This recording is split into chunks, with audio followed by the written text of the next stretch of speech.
All right, well, a lot of economic news to discuss today. The debt ceiling negotiations are continuing under a tight deadline. The Greek crisis, of course, is still threatening the global economy. And now the Federal Reserve Chairman joined the ranks of those with a pessimistic outlook for the U.S. economy, lowering the economic outlook for the rest of the year, pardon me.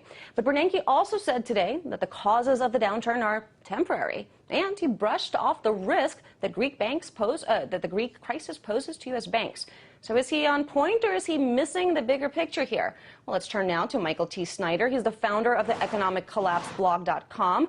Michael, let's start with the Greek news here. I was a little bit surprised that he said in the Q&A, he was asked whether the crisis could really affect U.S. banks, and he said it would be a very small hit. Do you agree?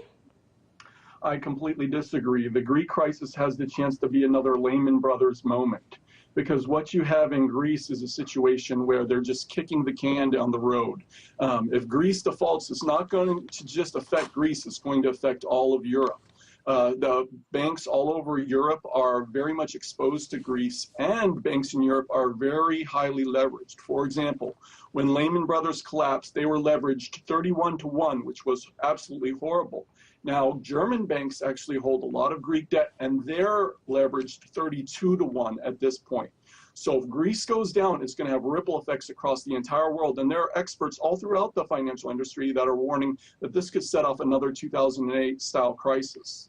And Michael, another interesting thing that came out of this press conference, of course, he was not as upbeat as he was the last time that he spoke, but Bernanke was talking in revising the economic outlook. He said that, you know what, the problems that are causing this current crisis, they're temporary, they'll get better, we'll get pulled out of this hole that we're in. Is that something you agree with? I totally disagree. Of course, Bernanke was totally wrong about the housing crash and the recession. He said those things would never happen either. When you look at the economy today, 2 years ago, there were 2.6 million long-term unemployed in the United States.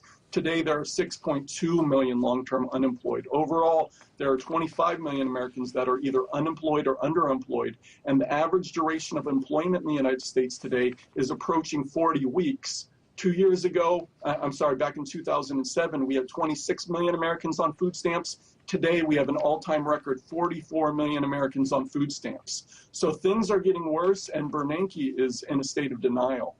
And he said, of course, or hinted at least, that QE3, the controversial quantitative easing program, is not going to be continued. It's, of course, the current round of pumping dollars into the economy is set to expire soon. Do you think that they'll stick to that promise, or do you think that the Fed will continue printing? I don't think that there's any way that they're going to be able to stick to this promise, because the truth is that around the world, people are getting tired of buying U.S. government debt. There's been headlines about China reducing their holdings of short-term government bonds lately. A top official in the Russian government came out recently and said they're going to continue to cut back on U.S. government debt.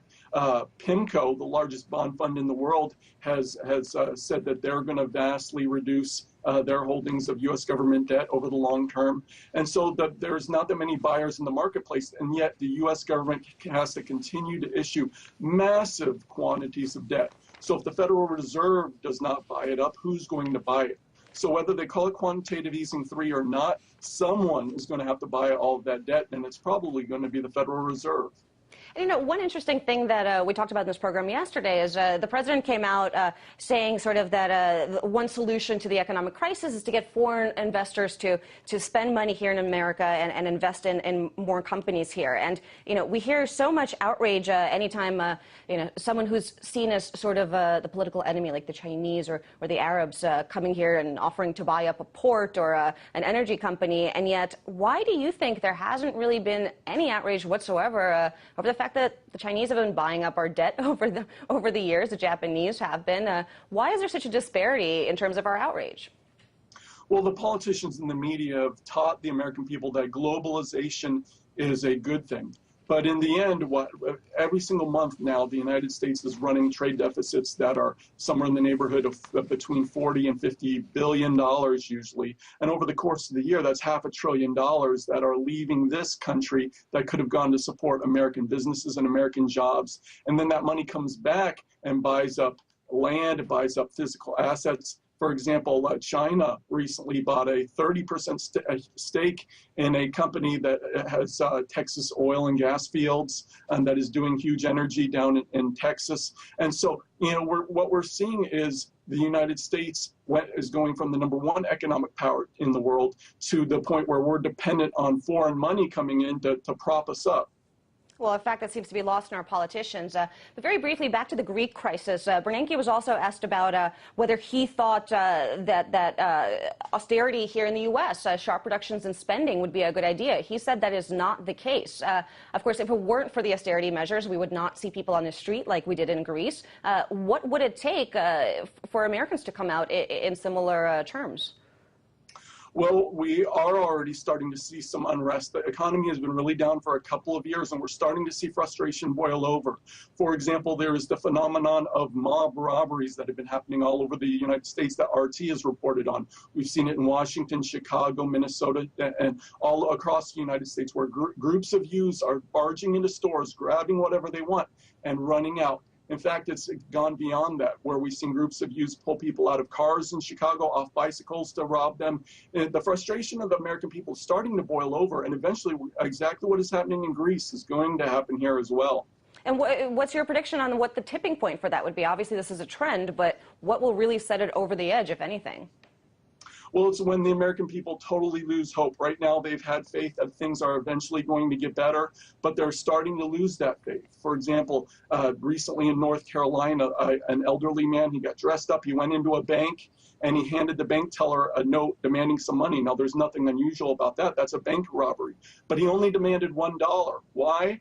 Because he got the dollar, he sat down, he waited peacefully for the police to arrive. He wanted to be arrested so that he could go to jail and get free health care because he knew he couldn't make it any other way. That's how desperate people in the United States are starting to become.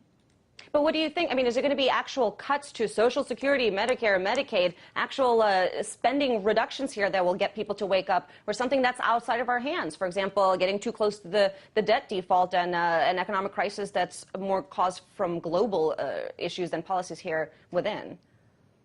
Yeah, one big thing is going to be the loss of jobs. Austerity programs are starting to be implemented on the state and local levels throughout the United States. In fact, UBS Investment Research predicts that 450,000 state and local government jobs are going to be cut by the end of next year. So as American people can't feed their families, they can't pay the mortgage, they're going to get angrier and angrier, and then they're going to hear more cutbacks by the federal government and so on and so forth as we try to do something about this horrible budget crisis. And people are going to get really angry over the years ahead. It's not a promising future we're looking forward to. Yikes. Well, let's hope it doesn't come to that. Michael, thank you so much for your time. That's Michael T. Snyder, founder of the economiccollapseblog.com.